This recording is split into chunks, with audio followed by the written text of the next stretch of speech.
for this month. I'm at 8,000 in revenue and 5,000 in profit, but I've also just like picked up a ton of furniture. So the revenue numbers and profit numbers that you said in your market, on a purely used couch flipping model, I don't think you're gonna make that much more money. If you wanna grow into like 20, 30K in revenue, the business model has to change. I get 10 to 12 listings every single weekend. So, I mean, throughout the week, I'll sell 10, 12 sectionals. This is where a lot of people get stuck doing the same thing over and over and over for years and years and years. You're doing like 50 flips a month, and that's like all on your own. Yeah, I know I definitely sell 40 every month though. Like this month, I've sold,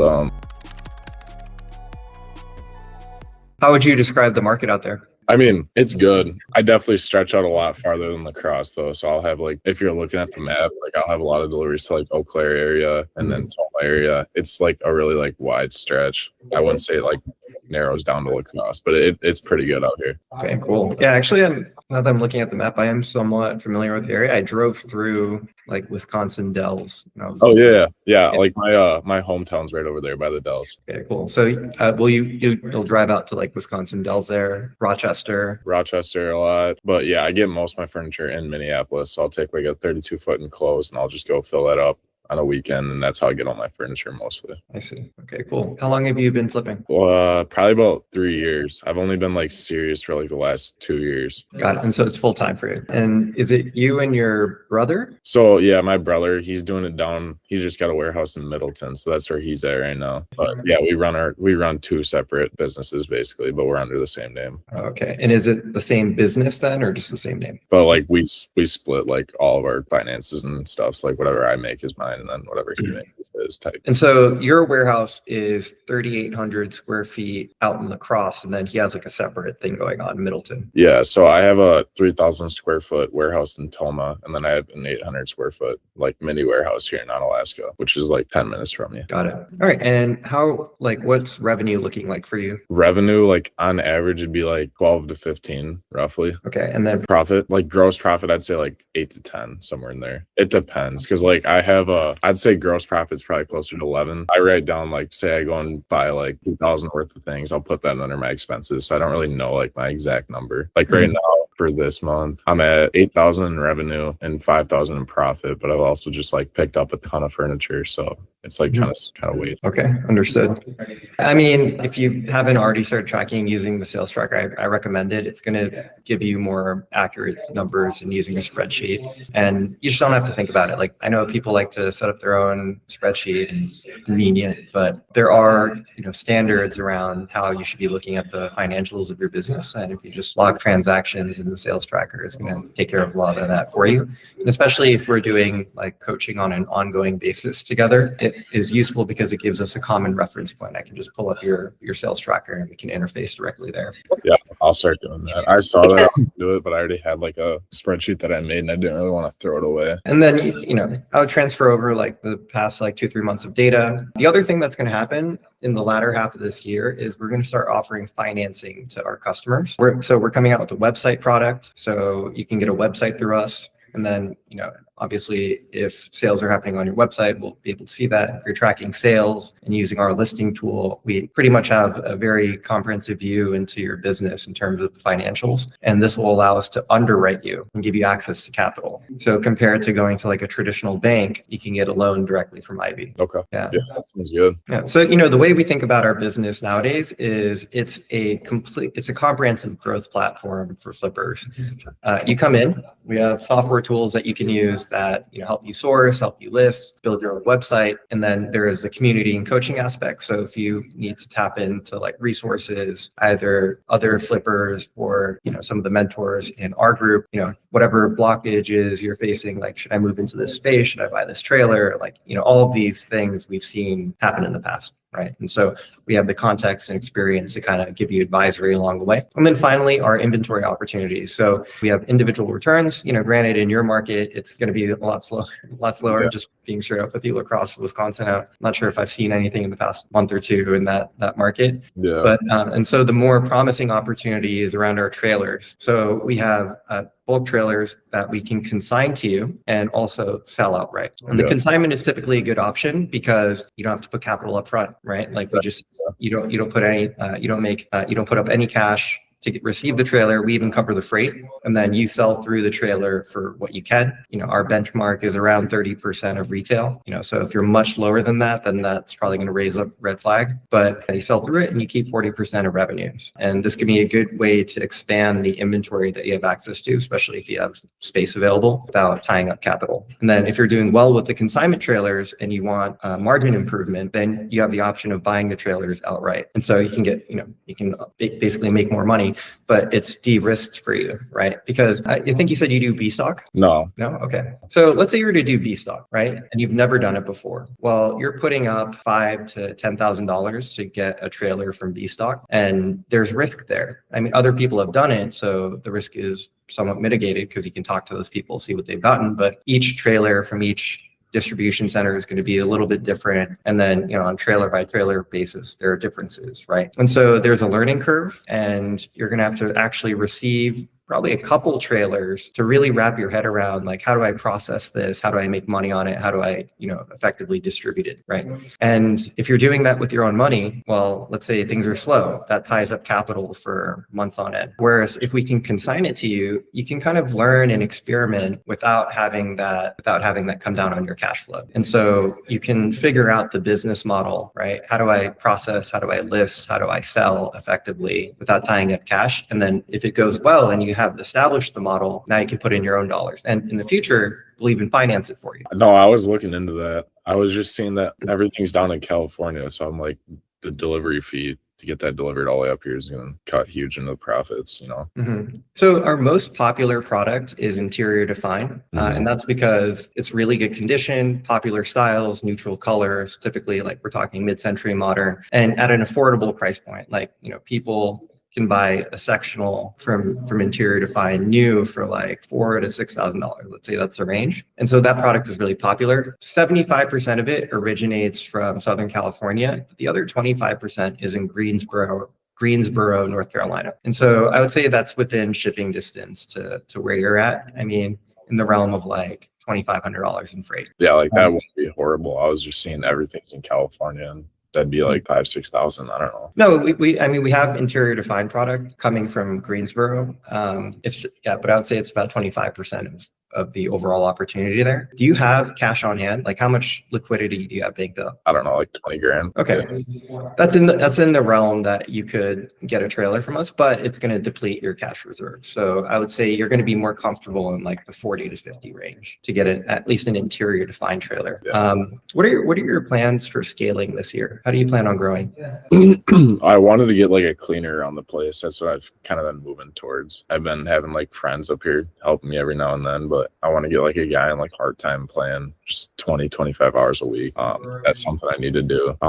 Besides that, I guess I really haven't put like a whole lot of thought into it. I definitely want to get towards like customer returns and get some new furniture, because I have to drive 12-15 hours a day just to go my trailer up. I'd rather not do that if I can just get a truckload to my spot. Yeah. So based on the revenue numbers and profit numbers that you said in your market, on a purely returns-based model, I don't think you're going to make that much more money. On a purely used couch flipping model, I don't think you're going to make that much more money. Like, maybe if you worked a lot harder and, you picked up more couches, you can grow like 20-30%, but it's not going to be life-changing for you. And what'll end up happening is you'll probably just get burned out. And if you hire someone to do the same, like help you with the work, that cuts into your margins. And so you'll probably make more sales, but you'll maybe make around the same amount of profit for more work, but you have like someone else helping you, and that can be a good thing. Yeah. So if you want to grow into like 20-30K in revenue, the business model has to change. Like, so today we're sourcing and selling on Facebook Marketplace. If you want to start pushing 20-30K, you have to start sourcing from other places, and you have to start selling through your own channels. Do you have your head like you have like a strategy for making that adjustment into a new business model? This is where a lot of people get stuck doing the same thing over and over and over for years and years and years. No, I guess I really haven't put like a ton of thought in. My biggest worry is that like switching to brand new, I'm not getting get like as much sales right off the bat. I know like down the road it'll definitely work out, but right now I don't know. I don't sell on my website at all.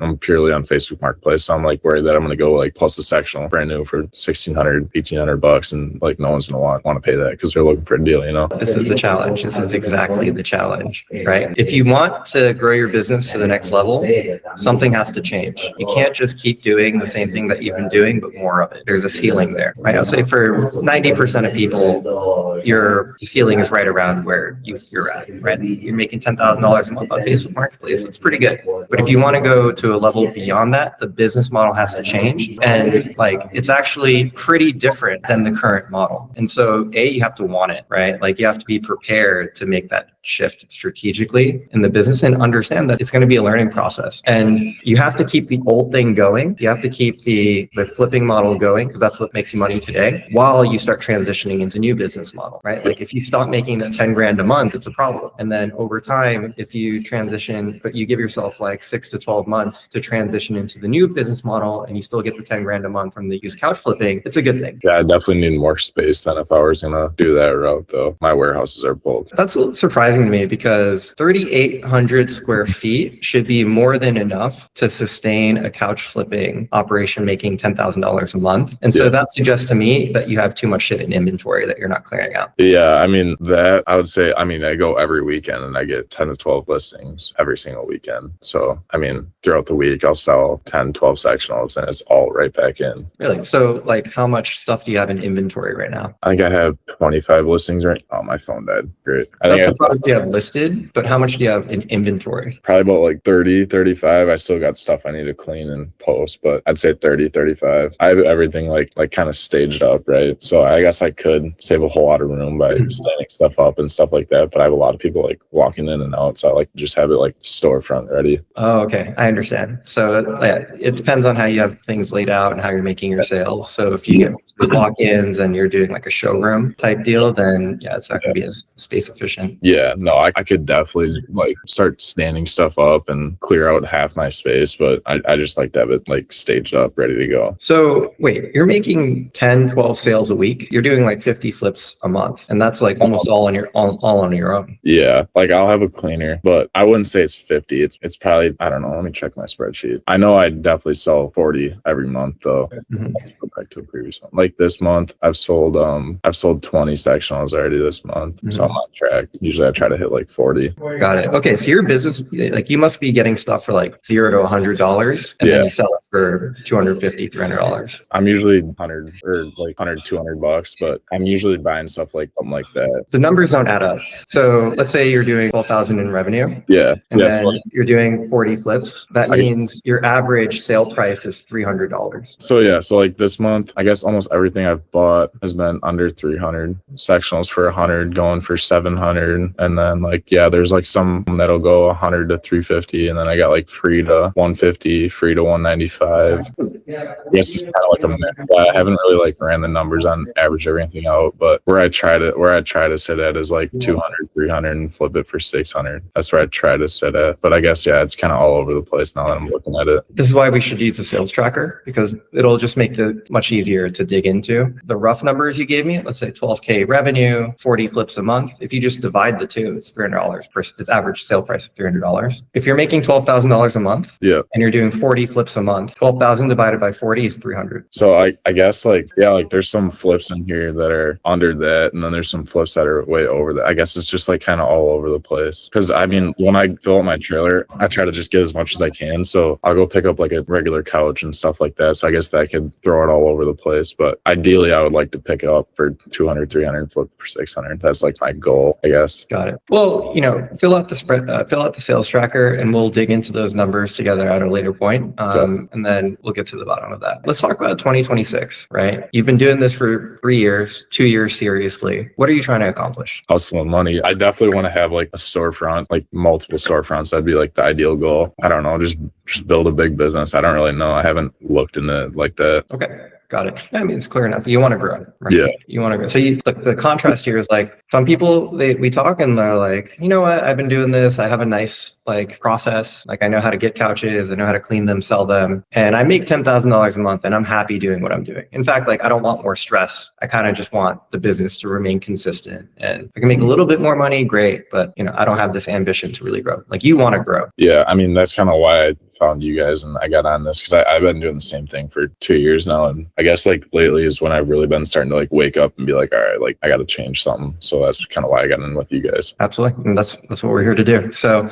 the good news is you have a good foundation for yourself. You have cash in the bank. You've been building a brand. You already have sort of like a showroom storefront model, and you don't have to figure out everything on your own. Like if you were trying to build a couch flipping business and turn it into a furniture business 5 years ago, actually, yeah, you have to figure out everything on your own. But nowadays, like we know this model really, really well, right? We've seen and guided people through the exact transition that you're trying to make countless times. And, we like literally we have people starting up with us and maybe they've only flipped like 1 or 2 couches and they get to a point where they're in like a 3,000, 4,000 square foot warehouse and they're making $20,000, $30,000 a month within the span of a year. There are many, many examples of people that have gone through that exact journey. The problem I find with couch flippers sometimes is they get stuck in their ways, right? And they're so fixated on like, my business is couches, like, and like they don't make that shift. And so to be really clear, right? Like if you want to grow to 20, 30K and then beyond, you have to get into trailers, have to get into bulk, right? Especially in a market like yours, that's like not in close proximity to a lot of like, if you're in Los Angeles, for example, I could just send you 10 returns a week and that could completely change how you get your supply. And you're making like $500 a flip, and it's like a lot easier because you don't have to fix or clean and